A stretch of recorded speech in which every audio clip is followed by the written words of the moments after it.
Anime को start करने से पहले मैं आपको बता दूं कि ये एनिमे बहुत ज्यादा इंटरेस्टिंग है एंड इसकी स्टोरी लाइन एंड प्लॉट देख के आपको मजा ही आ जाएगा। एंड मैं आपको इसकी थोड़ी सी इंट्रोडक्शन दे देता हूँ। इस एनिमे में एक लड़का होता है जो कि इस दुनिया का सबसे स्ट्रॉन्गेस्ट पर्सन बनना चाहता है, बट ह्यूमन बॉडीज की कुछ लिमिट्स होती है, तो उसकी वजह से वो उतना अचीव नहीं कर पाता और फिर उसकी किसी रीजन की वजह से डेथ हो जाती है, बट वो किसी और ही वर्ल्ड में रीइंकार्नेट हो जाता है एंड उसे पता चलता है कि वो इस वर्ल्ड में सबसे स्ट्रॉन्गेस्ट बन सकता है। मतलब इस वर्ल्ड में जितना आप ट्रेन करोगे उतना ज्यादा आप स्ट्रॉन्ग बनोगे एंड इस वर्ल्ड में मैजिक भी होता है। एंड यहाँ पे इंट्रोडक्शन होता है एंड नाउ एनिमे को स्टार्ट करते हैं। स्टार्टिंग में हमें एक लड़की को दिखाया जाता है जिसका नाम निसुनो है। एक नॉर्मल टीनेजर की तरह सुबह उठती है एंड स्कूल जाने के लिए रेडी हो रही होती है एंड इसे देख के लगता है कि ये किसी चीज से परेशान है। फिर हमें दिखाया जाता है कि ये स्कूल जाने के लिए रेडी हो गई होती है, बट जैसे वो अपना दरवाजा खोलती है उसे बहुत सारे न्यूज रिपोर्टर्स दिखाई देते हैं जो उसका इंटरव्यू लेने को आए होते हैं। फिर थोड़ी देर बाद उसे रियलाइज होता है कि ये सब तो बस उसका वहम है, वो तो डे ड्रीमिंग कर रही है। उसके आगे उसका ड्राइवर खड़ा होता है एंड अगला सीन में हमें दिखाया जाता है कि वो स्कूल पहुंच चुकी है एंड बहुत ज्यादा ही खुश है एंड हमें ये भी पता चलता है कि ये उस स्कूल में बहुत ज्यादा पॉपुलर भी है एंड इसके फ्रेंड्स इसको गुड मॉर्निंग विश करते हैं एंड ये भी उनको गुड मॉर्निंग विश करती है। स्कूल के अंदर पहुंचने के बाद इसको एक लड़का दिखता है जिसे देख के ये मन में बोलती है ये लड़का मेरे को बिल्कुल भी पसंद नहीं है। ये लड़का कागनो है एंड इसके जो ग्रेड्स है वो भी एवरेज है एंड इसके जो लुक्स है ये भी ठीक ठाक है।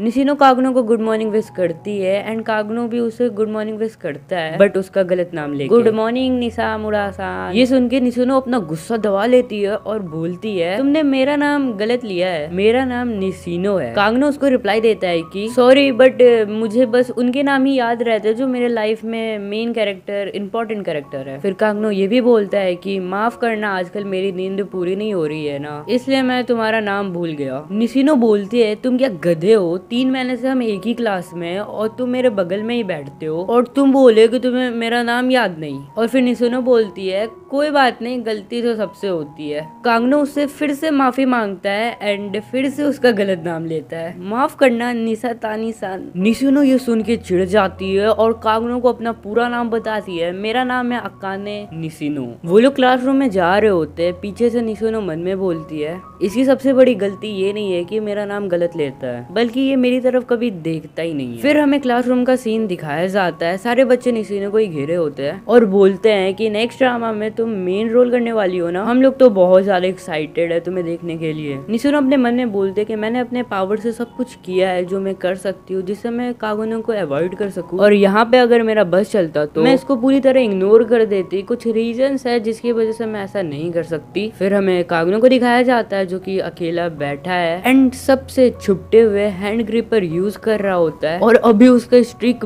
20,000 रुपए। फिर निशिनो अपने पास के बारे में कुछ बताती है कि जब वो मिडिल स्कूल में थी तब उसके साथ कुछ ऐसा हादसा हुआ जिसकी वजह से उसे अपने शो बिजनेस से ब्रेक लेना पड़ा। इस इंसिडेंट की वजह से सारे रिपोर्टर उसे घेर लिया करते थे और ये इसके लिए एक नाइटमेयर बन चुका था। फिर हमें कागनो को दिखाया जाता है जो स्कूल के टेरेस पर कोई बुक पढ़ रहा होता है जिसमें मैजिक के बारे में कुछ लिखा होता है, जिसे पढ़कर वो बोलता है मुझे बहुत पावरफुल बनना है। फिर हमें क्लासरूम का सीन दिखाया जाता है। टीचर बोल रहे होते हैं कोई स्कूल फेस्टिवल में हेल्प करने के लिए इंटरेस्टेड है, तो पीछे से निशिनो अपना हाथ खड़ा करती है पर टीचर उसको मना कर देती है क्योंकि उसका कोई एक्स्ट्रा क्लास था। फिर टीचर कागनो से हेल्प मांगती है तो कागनो भी हाँ कर देता है। फिर हमें अगले सीन में दिखाया जाता है कि निशिनो क्लास में बिल्कुल ही अकेले बैठी होती है और मन में बोलती है कि वो टीचर की पेट बनी हुई है जिससे उसे क्लास में सब पसंद करे। फिर उसे क्लास में पियानो की आवाज सुनाई देती है। जब वो देखती है तो उसे पता लगता है कि ये तो कागनो बजा रहा है। फिर अगले सीन में निशिनो अपने ड्राइवर को कॉल लगा रही होती है जिससे वो उसे पिक करने आ जाए, बट वो उसका कॉल नहीं उठाता। फिर हमें पता लगता है कि उसके ड्राइवर को तो कुछ गुंडे मार के बेहोश कर देते हैं। फिर हमें निशिनो को दिखाया जाता है जो डिसाइड करती है कि वो अब अकेले ही घर चली जाएगी क्योंकि स्कूल में रहते रहते बहुत टाइम हो चुका है एंड बहुत ज्यादा लेट भी हो चुका है और कागनो भी उसे टेरेस से देख रहा होता है। फिर हमें स्ट्रीट का सीन दिखाया जाता है। निशिनो अपने मन में बोल रही होती होती है कि उस इंसिडेंट के बाद से मैं आज तक घर कभी अकेले नहीं गई। वो ये सब सोच ही रही होती है कि उसको रियलाइज होता है कि कोई उसका पीछा कर रहा है, पर उसको लगता है कि ये बस उसका एक वहम है। पर उसके पीछे कोई बंदा खड़ा होता है जिसको देख के निशिनो दौड़ने लगती है और काफी डर जाती है और मन में बोलती है नहीं, वापस नहीं। फिर हमें दिखाया जाता है कि उन लोगों ने निशिनो को किडनैप कर लिया होता है एंड किसी रूम में बंद करके रखा होता है। और जब निशिनो की आंख खुलती है तो गुंडे उसके साथ बदतमीजी करने लगते हैं। तभी उन्हें ऊपर से कोई आवाज देता है और जब वो लोग ऊपर देखते हैं तो ऊपर कोई होता है। फिर वो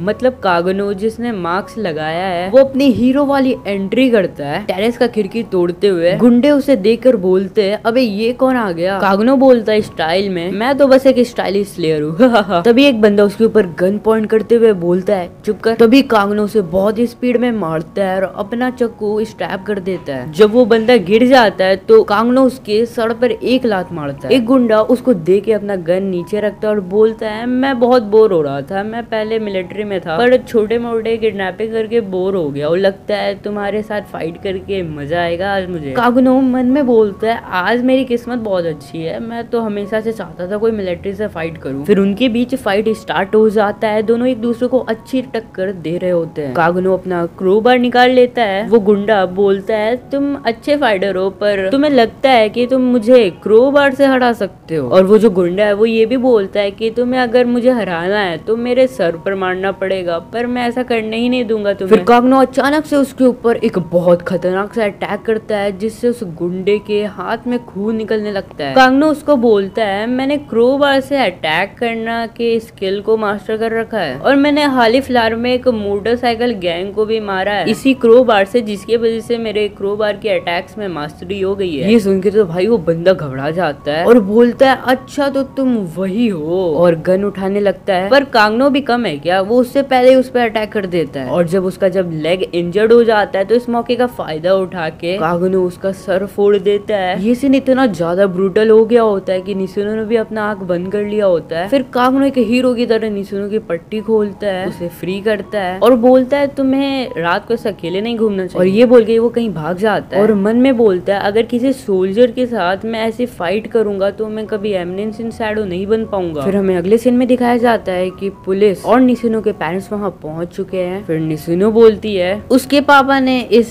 केस को अपने पावर से दबा दिया और पब्लिक को इसके बारे में कुछ पता ही नहीं चलने दिया। फिर हमें अगले दिन का सीन दिखाया जाता है। निशिनो वापस से सबको गुड मॉर्निंग विश करती है और कागनो को भी गुड मॉर्निंग विश करती है, पर वो शॉक हो जाते हैं। कागनो ने उसका सही नाम लेके उसको गुड मॉर्निंग विश किया है और ऊपर से वो उसकी आंखों में देख रहा है। और निशिनो अपने मन में सोचती है कि वो क्या कोई सपना उपना देख रही है। फिर नेक्स्ट सीन में निशिनो अपने घर में टीवी देख रही होती है, तभी उसे न्यूज में देखता है कि कागनो तो गया, किसी ट्रक ने तो भाई उसे ठोक दिया। और पुलिस बताते कि जो पूरी गलती है वो ट्रक वाले की ही थी, अब गलती किसी की भी थी, कागनो तो गया। फिर हमें कागनो का फ्लैशबैक दिखता है। कागनो बोल रहा होता है बचपन से सबका कोई ना कोई ड्रीम होता है कि उनको सुपर हीरो या हीरो बनना है, उसी तरह उसका भी ड्रीम था। बट लोग जब बड़े होते जाते हैं तो ये इस ड्रीम को, हीरो बनने वाले ड्रीम को भूल जाते हैं। बट कागनो को यही चीज सबसे डिफरेंट बनाता है क्योंकि उसने इसे इतना सीरियसली लिया कि वो जितना कर सकता था उसने किया। उसने बहुत सारे स्किल्स को भी मास्टर किया और वो ये सब एक मार्क्स के पीछे छुपा के रखता था और एक ऑर्डिनरी स्टूडेंट बनने की एक्टिंग करता था। और उसे पता था कि रियलिटी में वो कुछ भी कर ले पर वो एक लिमिट में था और स्टोरीज की तरह वो कभी भी एक्स्ट्रा ऑर्डिनरी पावर को अवेकन नहीं कर सकता। वो एक दो गुंडे को तो मार सकता है पर तब क्या होगा जब मिलिट्री उसे चारों ओर से घेर लेंगे, वो भी गन लेके, तो वो क्या करेगा। हाँ ऐसा हो सकता है कि वो दुनिया का सबसे स्ट्रॉन्गेस्ट मार्शल आर्टिस्ट बन जाए तो शायद उनको वो हरा सकता है। पर तब क्या होगा जब उसके ऊपर न्यूक्लियर मिसाइल गिर रहा होगा, वो तो कुछ ही मिनटों में इवोपोरेट हो जाएगा क्योंकि ह्यूमन बॉडीज की कुछ लिमिट होती है। तो उसे कोई ऐसा बीइंग बनना है जिससे वो न्यूक्लियर अटैक को भी सर्वाइव कर सके। तभी इस स्टोरी में एक ट्विस्ट आता है। कागनो दूसरे वर्ल्ड में रीइंकार्नेट हो गया है और उसे वो मिल जाता है जो उसे चाहिए था। और उसके आगे बहुत सारी लड़की होती है और बोलती है हमने उसे पकड़ लिया है, अब वो कहीं नहीं भाग सकता, सब प्लान के अकॉर्डिंग हो रहा है माय लॉर्ड। और हमें ये भी दिखता है कि जो इनके मेंबर्स है बहुत सारे टाउन में फैले हुए हैं। कांगनो बोलता है ये परफेक्ट है, मुझे कोई हीरो और बॉस नहीं बनना, मैं अब एमिनेंस इन शैडो, जो शैडो में सब कुछ कंट्रोल करता है। अगले सीन में हमें कांगनो को दिखाया जाता है जो अपने मन में बोल रहा होता है कि मुझे नहीं याद है कि ये सब कहाँ से शुरू हुआ और कैसे शुरू हुआ, लेकिन मुझे शुरुआत से ही एमिनेंस इन शैडो बनना था। फिर हमें किसी लड़की को दिखाया जाता है जो कि एल्फ होती है, वो कांगनो से कहने लगती है ऐसा लग रहा है कि तुमने जो कहा था वो बिल्कुल ही सच है। मैं जब एंशिएंट स्क्रिप्चर पढ़ रही थी तब मुझे कल्ट ऑफ डियाब्लो के बारे में थोड़ा बहुत इन्फॉर्मेशन मिला। हम लोग जितना कल्ट ऑफ डियाब्लो के बारे में पढ़ते हैं हमें वो लगता है उतना ही ज्यादा स्ट्रांग है, पर तुम चिंता मत करो, हम फ्यूचर में उसे जरूर संभाल लेंगे। ये सब सुनकर कांगनो बोलता है नहीं, हम शैडो में रहते हैं और शैडो में ही हंट करते हैं।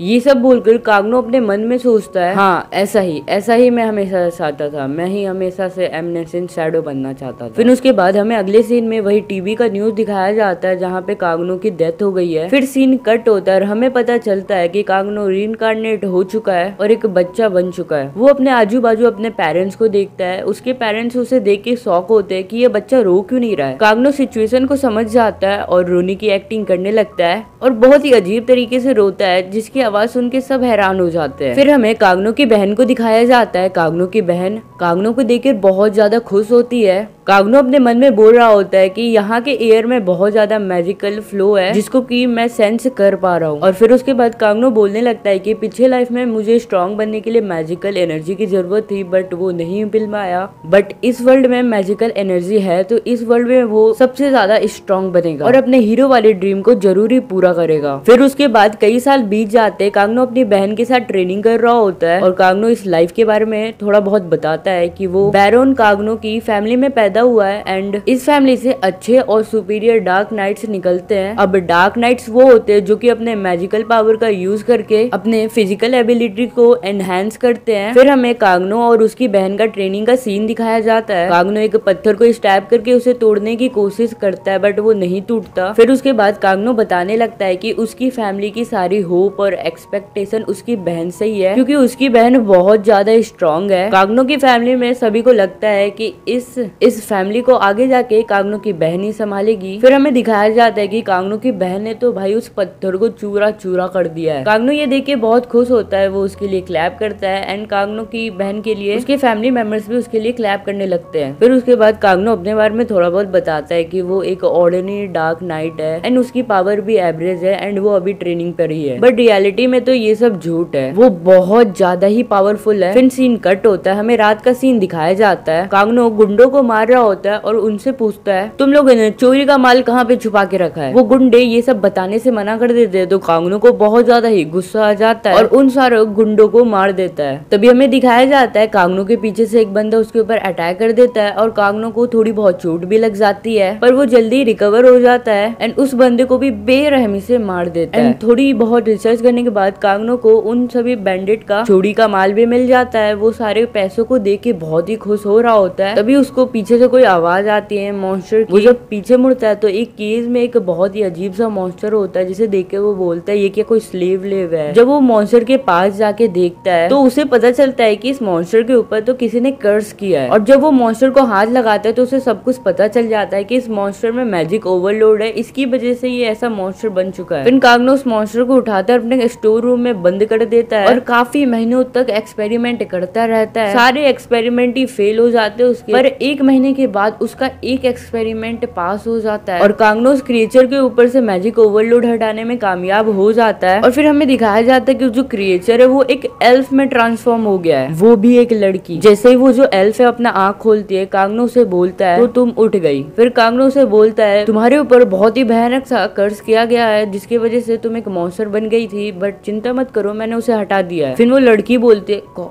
कौन सा कर्ज। फिर कांगनो उसे एक पुरानी स्क्रिप्चर बुक दिखाता है और बोलता है तुमने ये कहानी तो सुनी होगी, 3 हीरो ने मिलकर एक डियाब्लो मॉन्स्टर को हराया और इस वर्ल्ड को बचाया। हाँ ये डियाब्लो वही है जिसने तुम्हारे ऊपर कर्ज किया था और मुझे मास्टरमाइंड का भी नाम याद है बट मैं अभी तुम्हें नहीं बता सकता, अगर मैंने तुम्हें बताया तो तुम खतरे में पड़ जाओगे। रियलिटी में ये सब तो कांगनो एक कहानी बना रहा है, उसे तो ये सब के बारे में कुछ भी नहीं पता था। वो लड़की बोलती है नहीं मुझे जानना है किसने किया, कौन है मास्टरमाइंड। तो कांगनो उसके पीछे एक बोतल देखता देखता है जिसके ऊपर कल्ट ऑफ डियाब्लो लिखा होता है, जो कि एक ब्रांड है। तो कांगनो मास्टरमाइंड का नाम भी कल्ट ऑफ डियाब्लो बोल देता है। फिर कांगनो अपने डार्क फॉर्म में आ जाता है और उसे कहता है मेरा नाम है शैडो, मैं वो हूँ जो शैडो में रहता है और शैडो में ही लोगों को हंट करता है। वो बोलता है कि उसका रास्ता बहुत ज्यादा ही मुश्किल है, पर फिर भी उसे अपने मिशन को किसी भी हालत में पूरा करना पड़ता है। फिर कांगनो उस लड़की से पूछता है क्या तुम मेरे रास्ते पे चलना पसंद करोगी। फिर वो लड़की बोलती है जब मेरे ऊपर कर्ज हुआ तो मैंने सब कुछ खो दिया, पर तुमने अब वो कर्ज ठीक कर दिया। अगर आप तुम चाहते हो कि मैं तुम्हारी हेल्प करूँ तो ठीक है, मैं तुम्हारे रास्ते पे चलूंगी। और फिर उसके बाद वो जो एल्फ है वो कांगनो से हाथ मिलाती है। फिर कांगनो से स्लाइम की जो ड्रेस है वो भी पहना देता है।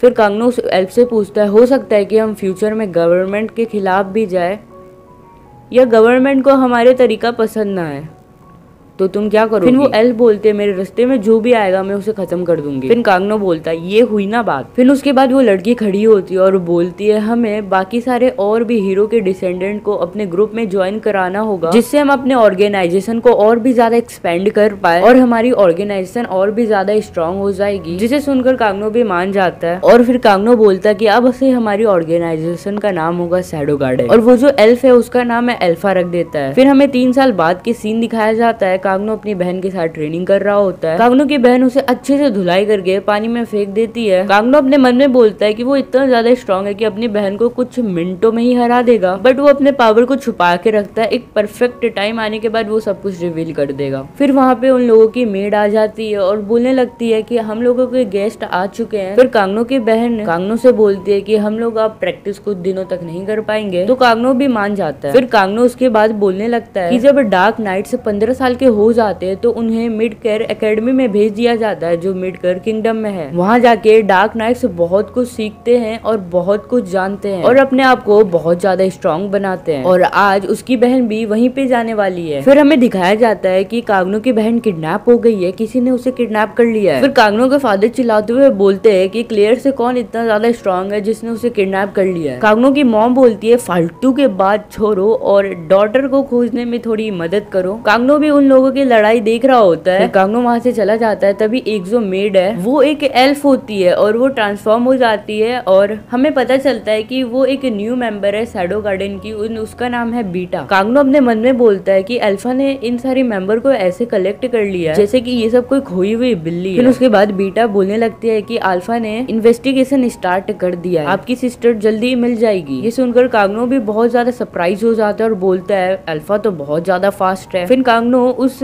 बीटा से पूछता है कि क्या तुम्हें लगता है मेरी बहन जिंदा है। तो बीटा रिप्लाई करती है हाँ शायद मुझे ऐसा ही लगता है कि आपकी बहन जिंदा है। और बीटा को ये लगता है कि कल्ट ऑफ डियाब्लो के मेंबर ने ही उसकी बहन को किडनैप किया है क्योंकि वो हीरो की डिसेंडेंट बनने वाली है, तो उससे पहले ही कल्ट ऑफ डियाब्लो के मेंबर उसे खत्म करना चाहते हैं। कांगनो अपने मन में बोलता है ये लड़की लोगों को तो यही लगता है कि सारे गुंडे यहाँ पे कल्ट ऑफ डियाब्लो के मेंबर ही है। फिर उसके बाद बेटा एक मैप निकालती है और सोच विचार में खो जाते है कि कहाँ पे किडनैपर ने उसकी बहन को रखा होगा। तभी कांगनो एक छुरा फेंकता है जो कि एक जगह पे जाके लग जाता है। बीटा बोलती है हाँ ये प्लेस है, यही प्लेस पे उस लोगों ने यहाँ पे छुपा के रखा है। कांगनो तो बस तुक्का मार देता है और फेंक देता है और फिर बीटा उसकी तारीफ करने लग जाती है कि आपने कितने अमेजिंग हो, आपने तो एक बार में पता कर लिया। फिर कांगनो बोलता है सारे 7 शैडो गार्डन के मेंबर को अरेंज करो एंड अभी हम जाएंगे उसे बचाने के लिए। बीटा भी सबको इन्फॉर्म कर देती है। फिर हमें अगला सीन कांगनो की बहन का दिखाया जाता है, उसे किसी ने बांध के रखा है और वो बंदा बोलता है मैं तुम्हारे साथ कुछ गलत नहीं करूंगा, चिंता मत करो, मेरी भी एक डॉटर है। और फिर क्लेयर के चेहरे पे एक लात मारता है बट क्लेयर उससे बच जाती है। फिर वो बंदा क्लेयर को बोलता है तुम्हें यहाँ पे बचाने के लिए कोई नहीं आएगा, तो यहाँ पे किसी भी चीज की होप मत रखना। तो कांगनो की बहन बोलती है हाँ मुझे पता है। फिर उसके बाद वो बंदा बोलता है कि तुम्हारे ऊपर किसी ने शायद कर्स मैजिक कर दिया था पर तुम्हारे भाई ने उसे ठीक कर दिया। तो कांगनो की बहन क्लेयर बोलती है ऐसा कुछ भी नहीं है, मैं हमेशा सबको समझाती हूँ कि ऐसा हो ही नहीं सकता, मेरा भाई ऐसा कुछ कर ही नहीं सकता, मेरा भाई इतना ज्यादा कमजोर है कि मैं हर फाइट में उसे जीत जाती हूँ, मैं जब भी उसे फाइट करती हूँ कुछ ना कुछ लेसन सीख जाती हूँ, पर वो आज तक मुझसे कुछ नहीं सीख पाया। वो बंदा बोलता है तुम्हारा भाई बहुत ज्यादा इंटरेस्टिंग है, लगता है मुझे उसे देखना पड़ेगा। ये सुनकर क्लियर बहुत ज्यादा गुस्से में आती है, चेन को तोड़ते हुए सीधा उस गुंडे के ऊपर अटैक कर देती है। गुंडा उससे बचता और उस क्लियर को एक पंच मारता है, क्लियर वहीं पे बेहोश हो जाती है। फिर थोड़ी देर बाद उस गुंडे का एक मेंबर आता है और बोलता है हमारे ऊपर किसी ने अटैक कर दिया, वहाँ पे 7 लोग हैं, उन लोगों ने सभी को मार दिया। ये सुनकर भाई ये गुंडा एकदम हैरान हो जाता है और जल्दी से वहाँ पे पहुंचता है। जो सही में 7 लोग होते हैं वो उनपे अटैक कर देता है, बट अल्फा उसे बच्चों की तरह संभाल रही थी। फिर वो बंदा कोई पिल निकालता है, उसे खा लेता है, फिर भी वो अल्फा के बराबर नहीं आ पाता है। अल्फा उसे तो भी उसे धूल चटा रही होती है। फिर उसके बाद वो बंदा सीधा ही जमीन के नीचे गड्ढा करके चला जाता है। एक मेंबर अल्फा से पूछते हैं क्या हमें इसका पीछा करना चाहिए, तो अल्फा बोलते हैं नहीं, मास्टर नीचे में ही है। तो वो बंदी बोलती है अच्छा ऐसा है क्या, तो शैडो हम लोगों से इसलिए अलग हुए थे। फिर हमें कागनो का सीन दिखाया जाता है जो अलग रास्ते पे आ गया होता है और खो गया होता है और मस्त नीचे में घूम रहा होता है। तभी वहाँ पे वो गुंडा आ जाता है और सीधा कागनो पे अटैक कर देता है, बट कागनो आराम से उसे हैंडल कर लेता है। और फिर कागनो उसे बोलता है इससे फर्क नहीं पड़ता कि तुम्हारे पास कितनी ज्यादा मैजिकल एनर्जी है, फर्क इससे पड़ता है कि तुम उसे किस तरीके से यूज करते हो। मैं देख पा रहा हूँ तुम्हारे पास मैजिकल एनर्जी तो बहुत है, अल्फा से भी ज्यादा, पर तुम्हें उसे ठीक से यूज करना ही नहीं आता। फिर उसके बाद कागनो उसे बोलता है चलो मैं तुम्हें 3 लेसन सिखाता हूँ जिसको सीख के तुम अपने मैजिक एनर्जी को यूज करना सीख जाओगे। कागनो पहली लेसन बोलता है कि तुम्हें अपने सारे मैजिकल एनर्जी को अपने फीट के पास कलेक्ट करना है और एक डैश करना है जिससे तुम ओपोनेंट के पीछे आराम से पहुंच जाओगे। ये बोलते ही कागनो पहला लेसन यूज करता है और उसके डायरेक्ट ही पीछे चला जाता है और उसे मारते बोलता है अब चलो मैं तुम्हें दूसरा लेसन सिखा। फिर उसके बाद कागनो उसे लेसन 2 सिखाता है कि अगर तुम एनिमी के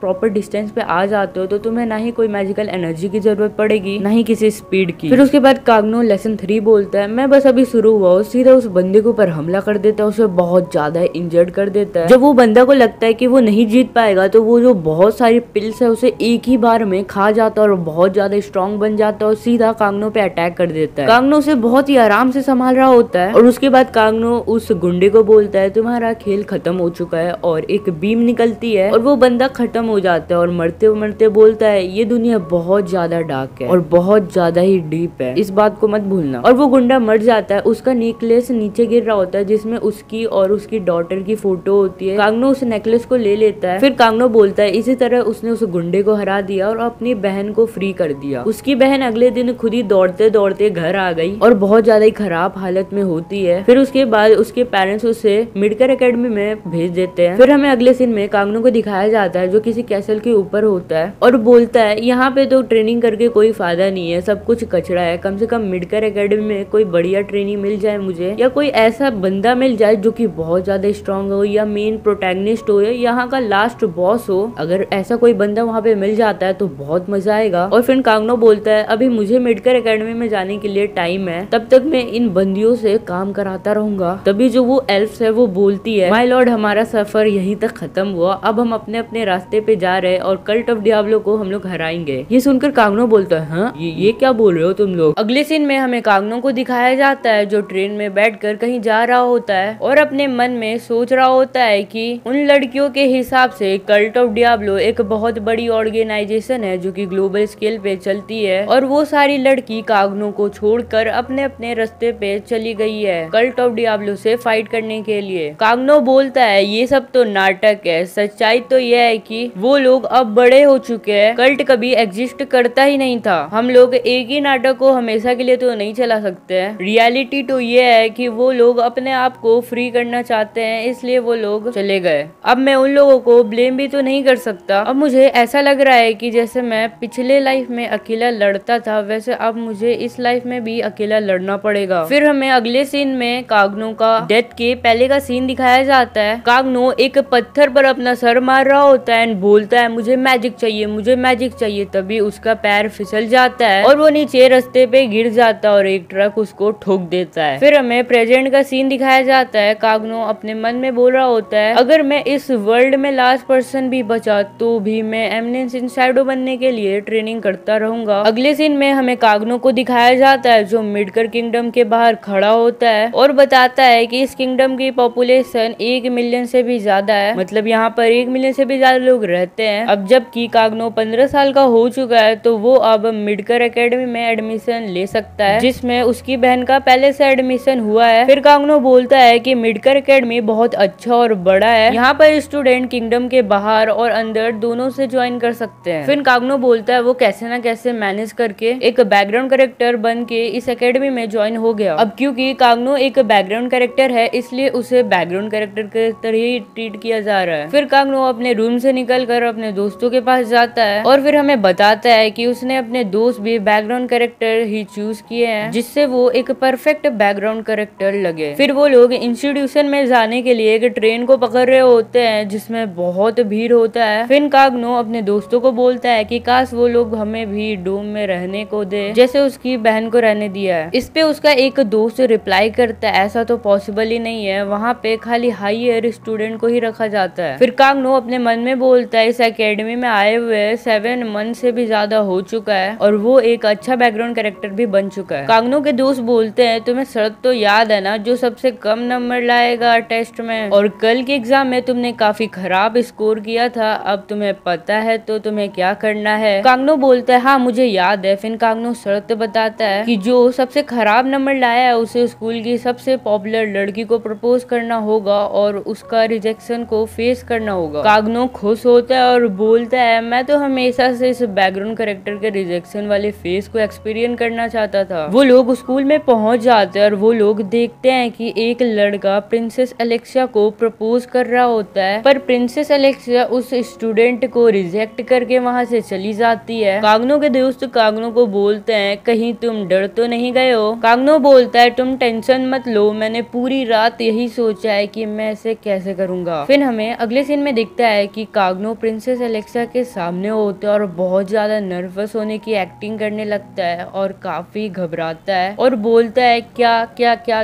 तुम मेरी गर्लफ्रेंड बनोगी प्लीज प्लीज। और फिर हमें कागनो का फेस दिखाया जाता है जो कि स्माइल कर रहा होता है और बोलता है अपने मन में कि अब ये मुझे रिजेक्ट कर देगी और मैं एक परफेक्ट बैकग्राउंड कैरेक्टर बन जाऊंगा जो कि मैं हमेशा से चाहता था। पर इसका उल्टा ही हो जाता है, एलेक्सिया कागनो के प्रपोजल एक्सेप्ट कर लेती है। कागनो काफी शॉक हो जाता है और मन में सोचता है आखिर क्यों, ऐसा क्यों। फिर अगले सीन में हमें कैंटीन दिखाया जाता है। कागनो अपने लिए खाना लेके जा रहा होता है और वो नोटिस करता है कि जो सारे स्टूडेंट है उसे ही देख रहे होते हैं और बहुत ज्यादा जेलस होते हैं। कागनो अपना खाना लेके अपने दोस्तों के पास बैठता है और बोलता है ये अजीब नहीं है। वो बोलते हैं हाँ और तुम बुरा मत मानना पर तुम प्रिंसेस एलेक्सिया को डेट करने के लिए वर्दी नहीं हो। कागनो बोलता है हाँ मुझे खुद अजीब लग रहा है क्योंकि हमारे बीच में तो बहुत बड़ा डिफरेंस है। कागनो के दोस्त बोलते हैं कोई ना मजे करो, अगर तुम चाहते हो तो हम लोग साथ में अपनी जगह एक्सचेंज कर सकते हैं। तभी वहाँ पर प्रिंसेस एलेक्सिया आ जाती है और बोलती है क्या मैं यहाँ पे बैठ सकती हूँ। वो लोग हाँ कर देते हैं। प्रिंसेस एलेक्सिया कागनो को धक्का देती है और वहाँ पे बैठ जाती है। सारे स्टूडेंट पीछे से बोल रहे होते हैं कि प्रिंसेस एलेक्सिया लोअर नोवेटी वालों के साथ कैसे बैठ सकती है। कागनो अपने मन में बोलता है कि कम से कम मुझे अच्छा खाना खाने को तो मिल रहा है। फिर उसके बाद कागनो अजीब तरीके से खाना खाने लगता है और सोचता है कि ये देखकर प्रिंसेस एलेक्सिया उसे बेकअप कर लेगी। पर प्रिंसेस एलेक्सिया कागनो को हंसते हुए बोलती है आज तुम आफ्टरनून में रॉयल बुसिन फैशन सीखने वाले हो ना, और बोलती है क्यों ना क्लास हम एक साथ करें। कागनो बोलता है कि मुझे नहीं लगता कि ये सही होगा क्योंकि मैं सेक्शन 9 में हूँ और तुम सेक्शन 1 में हो। एलेक्सिया बोलती है चिंता मत करो, मैंने तुम्हारे लिए सेक्शन 1 में बात करके एक जगह रखी हुई है। फिर अगले सीन में कागनो अपना इंट्रोडक्शन दे रहा होता है रॉयल बुसिन क्लास में और कागनो बहुत ज्यादा सरप्राइज होता है कि यहाँ का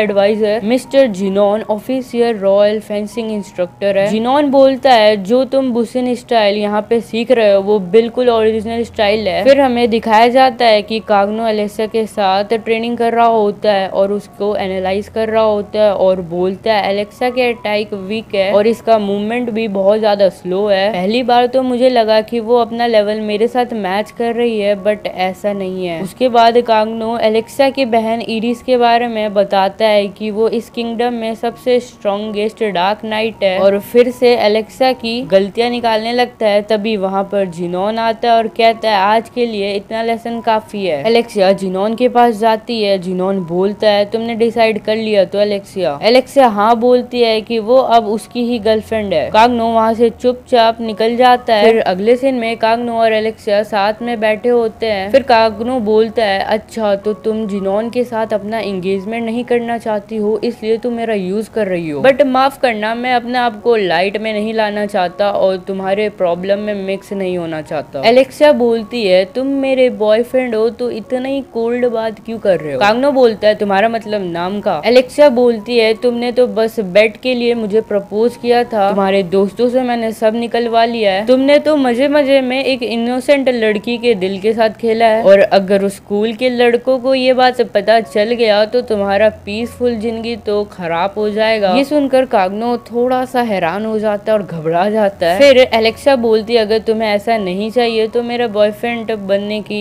एक्टिंग करते रहो जब तक जिनोन मेरा पीछा नहीं छोड़ देता। फिर एलेक्सा एक कॉइन निकाल के कांगनो के बगल में फेंकती है। फिर कांगनो बोलता है तुम्हें लगता है मैं पैसों से बिक जाऊंगा, तो एलेक्सा बोलती है हाँ। फिर कांगनो उस कॉइन के पास जाके बोलता है तुमने सही कहा, और फिर एलेक्सा एक और कॉइन फेंकती है। कांगनो अपने मुंह से उसे पकड़ लेता है एकदम कुत्तों की तरह, और अपने मन में बोलने लगता है कि जो मेरी पॉकेट मनी मिलती है उससे मैं एमनेंस इन सैडो कि काम नहीं होंगे, तो ये चांस को वो कैसे जाने देगा। फिर अगले सीन में कांगनो और एलेक्सा ट्रेन में बैठे होते हैं। एलेक्सा बोलती है जिरोन अपने आप को समझता क्या, एक दो स्वॉर्ड की तो स्किल सीख ली है। कांगनो भी उसके हाँ में हाँ मिला देता है, और फिर कांगनो बोलता है जिनोन में वैसे क्या खराबी है, वो तो तुम्हारे लिए एक परफेक्ट हस्बैंड रहेगा। एलेक्सा बोलती है जो जितना परफेक्ट बाहर से दिखता है वैसा ही वो अंदर से नहीं होता। फिर उसके बाद सीन कट होता है। इनके रिलेशनशिप के अभी 2 हफ्ते से भी ज्यादा हो चुके हैं। फिर से हमें ट्रेन का ही सीन दिखाया जाता है। वो दोनों ट्रेन में बैठे होते हैं और एलेक्सा कांगनो को बोलती है तुम्हारा फेंसिंग स्टाइल मेरे लिए एक मिस्ट्री है, तुम्हारा बेसिक तो अच्छा है बाकी सब बेकार है। ये सुनकर कांगनो बोलता है अरे को तो मतलब थैंक यू। फिर एलेक्सा बोलते हैं मुझे हमेशा से अपनी बहन की तरह बनना था पर ऐसा नहीं हुआ क्योंकि मेरी जो फेंसिंग स्टाइल है वो बिल्कुल ही ऑर्डिनरी है। कांगनो बोलता है मुझे तुम्हारा फेंसिंग स्टाइल पसंद है। ये सुनकर एलेक्सा अपना स्वॉर्ड निकाल लेती है और बोलती है तुम्हारा मतलब क्या है। तो कांगनो बोलता है मेरा मतलब कुछ नहीं है, बस मुझे जो अच्छा लगता है जब कोई उस चीज की बुराई करे तो वो मुझे पसंद नहीं है। फिर वहाँ पे ट्रेन का केयर टेकर भी आ जाता है। एलेक्सा के हाथ में स्वॉर्ड देके थोड़ा डर जाता है। एलेक्सा अपना स्वॉर्ड नीचे कर लेती है और कांगनो को गुड बाय बोल के चली जाती है। कांगनो समझ जाता है कि उसका ये वाला रिलेशनशिप जो वो नहीं चाहता था वो एंड हो चुका है। फिर अगले सीन में जिनोन और उसके लोग कांगनो को घेर लेते हैं और बोलते हैं कि प्रिंसेस एलेक्सा कल रात से ही गायब है और ऐसा लग रहा है कि उसका किडनैप हो चुका है और लास्ट टाइम उसके साथ तुम ही थे, तो तुम एक सस्पेक्ट हो। कांगनो देखता है कि अगल बगल सारे बंदे उसे मारने को रेडी होते हैं। कांगनो सरेंडर कर देता है और सोचता है कि उसका इसी में भलाई है। और फिर उसके बाद कांगनो बोलता है लगता है मैं बहुत बड़ी मुसीबत में फंस चुका हूँ।